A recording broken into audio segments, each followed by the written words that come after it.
9월 23일 금요일, 오늘의 본문은 사무엘하 3장 27절부터 39절의 말씀입니다. 우리 함께 봉독하도록 하겠습니다. 아브넬이 헤브론으로 돌아오매 요압이 더불어 조용히 말하려는 듯이 그를 데리고 성문 안으로 들어가 거기서 배를 찔러 죽이니 이는 자기의 동생 아사엘의 피로 말미암음이더라. 그 후에 다윗이 듣고 이르되 넬의 아들 아브넬의 피에 대하여 나와 내 나라는 여호와 앞에 영원히 무죄하니 그 죄가 요압의 머리와 그의 아버지의 온 집으로 돌아갈지어다. 또 요압의 집에서 백탁 병자나 나병 환자나 지팡이를 의지하는 자나 칼에 죽는 자나 양식이 떨어진 자가 끊어지지 아니할지로다 하니라. 요압과 그의 동생 아비새가 아브넬을 죽인 것은 그가 기브온 전쟁에서 자기 동생 아사엘을 죽인 까닭이었더라. 다윗이 요압과 및 자기와 함께 있는 모든 백성에게 이르되 너희는 옷을 찢고 굵은 배를 띠고 아브넬 앞에서 애도하라 하니라. 다윗 왕이 상여를 따라가 아브넬을 헤브론에 장사하고 아브넬의 무덤에서 왕이 소리를 높여 울고 백성도 다 우니라. 왕이 아브넬을 위하여 애가를 지어 이르되 아브넬의 죽음이 어찌하여 미련한 자의 죽음 같은고 내 손이 결박되지 아니하였고 내 발이 착고에 채이지 아니하였거늘 불의한 자식의 앞에 엎드러짐같이 내가 엎드러졌도다 하매 온 백성이 다시 그를 슬퍼하여 우니라. 석양에 뭇 백성이 나와 다윗에게 음식을 권하니 다윗이 맹세하여 이르되 만일 내가 해 지기 전에 떡이나 다른 모든 것을 맛보면 하나님이 내게 벌 위에 벌을 내리심이 마땅하니라 하매 온 백성이 보고 기뻐하며 왕이 무슨 일을 하든지 무리가 다 기뻐하므로 이날에야 온 백성과 온 이스라엘이 넬의 아들 아브넬을 죽인 것이 왕이 한 것이 아닌 줄을 아니라. 왕이 그의 신복에게 이르되 오늘 이스라엘의 지도자요 큰 인물이 죽은 것을 알지 못하느냐.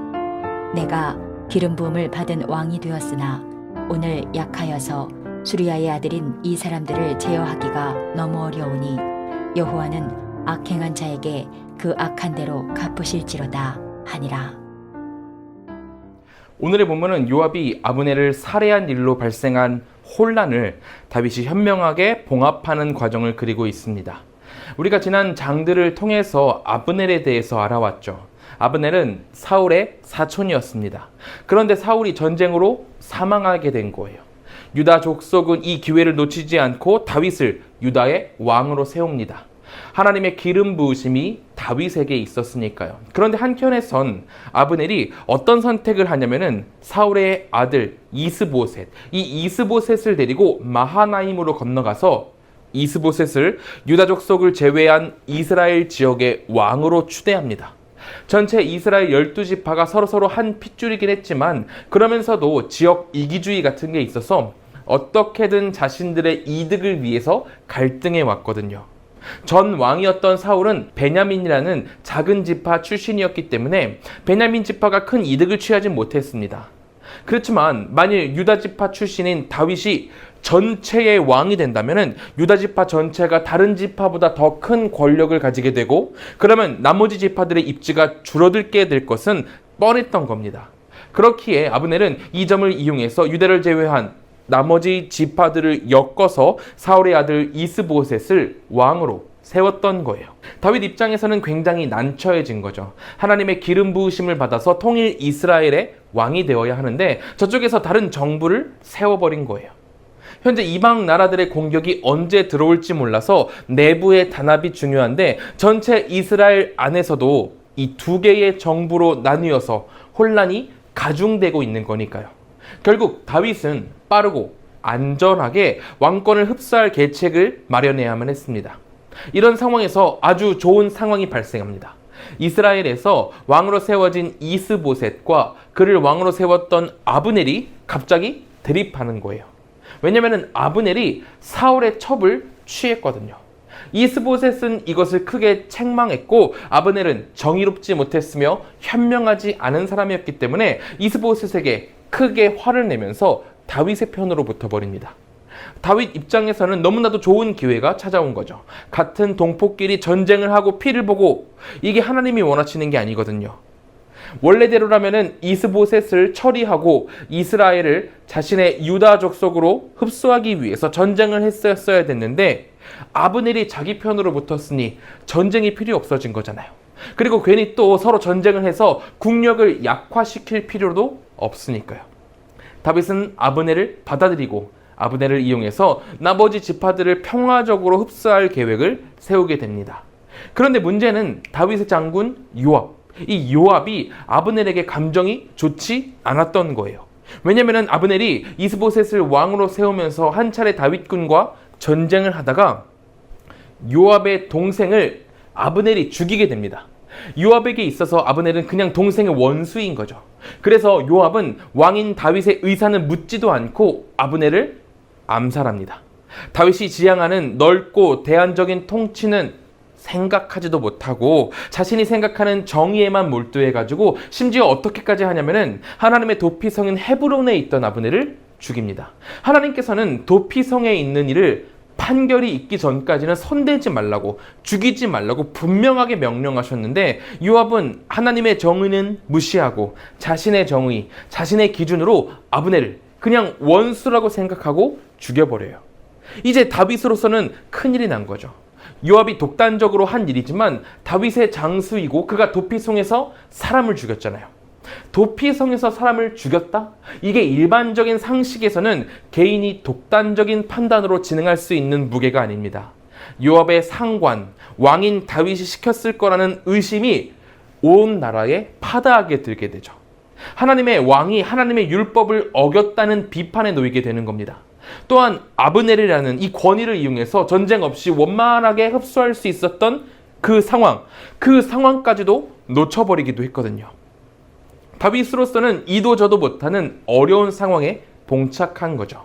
이런 절체절명의 시기에 다윗은 회피도 아니고 꼼수도 아닌 전공법을 선택합니다. 위기를 돌파하기 위한 전략으로 다윗은 진심을 택해요. 아브넬의 장례를 국장으로 치를 뿐만이 아니라 그의 상여를 따라가 무덤 앞에서 통곡했으며 애가를 지어서 아브넬의 억울하고 허망한 죽음을 슬퍼하고 스스로 금식했습니다. 마치 아버지라도 돌아가신 것처럼 다윗은 전심으로 이 죽음에 대해서 슬퍼했어요.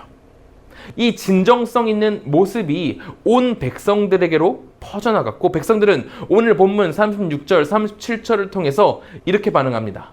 온 백성이 보고 기뻐하며 왕이 무슨 일을 하든지 무리가 다 기뻐하므로 이 나라야 온 백성과 온 이스라엘이 넬의 아들 아브넬을 죽인 것이 왕이 한 것이 아닌 줄을 아니라.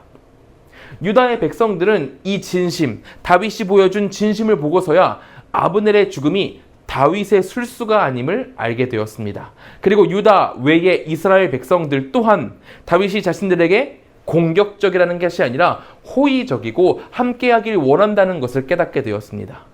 다윗의 진심 어린 행동이 무너진 신뢰를 세우고 찢어져 버린 관계를 봉합했던 거예요. 이러한 다윗의 낭만적인 모습은 현대를 살아가는 우리에게도 큰 울림을 줍니다. 현대 기독교는 교회의 문제를 해결할 때 세련됨이라는 허울 아래서 알게 모르게 세상의 방법을 차용해 오곤 하죠. 경쟁과 합리성이라는 이 세상의 법칙을 따라서 재단하고 나누어 버리는 악수를 두곤 한다는 겁니다. 하지만 오늘 우리가 본문에서 읽듯이 하나님의 방법은 진실과 진심, 진정성입니다. 무너진 신뢰를 회복하고 봉합하는 데에는 이보다 더 나은 방법이 없죠.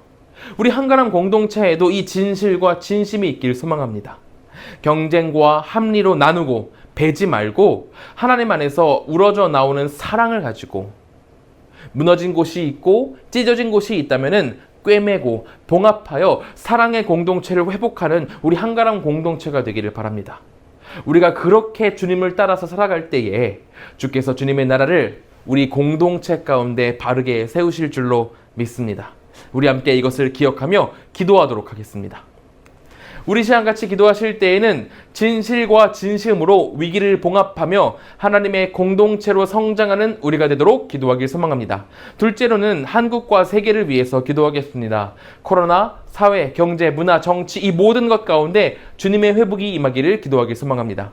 셋째로는 필리핀의 정성호 김선자 선교사님을 위해서 기도하겠습니다. 새롭게 세워진 빛의 교회를 통해 지역사회가 놀랍게 변화되도록 시온 교회에 헌신된 30가정이 세워져서 힘있는 사역을 진행할 수 있도록 계속되는 경찰학교 사역을 통해서 필리핀의 정의로운 경찰들이 많이 세워질 수 있도록 함께 기도해 주시기 바랍니다. 우리 함께 기도하도록 하겠습니다.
제가 기도함으로 마치도록 하겠습니다. 사랑과 은혜가 충만하신 하나님, 우리 안에 진실과 진심이 함께할 수 있도록 인도하여 주시옵소서. 세상을 따라 사는 것이 아니라 진실함과 진심을 가지고 무너지고 찢어진 곳이 있다면 그 모든 것들을 세우고 봉합하는 우리 공동체가 될 수 있도록 하나님 인도하여 주시옵소서. 주님의 사랑을 품고 주님의 사랑대로 움직이는 우리 모두가 될 수 있도록 도와주시옵소서. 필리핀의 정성호 김선자 선교사님 계십니다. 두 분 사역 가운데 하나님께서 함께 하셔서 필리핀이 속히 주님의 품으로 돌아올 수 있도록 인도하여 주시고, 이제 아침 묵상을 마치고 세상으로 나아가는 우리 모든 성도님들께도 주님의 큰 축복과 형통함 부어 주시옵소서. 주께서 언제나 함께 하실 줄로 믿습니다. 예수님의 이름으로 기도드립니다. 아멘.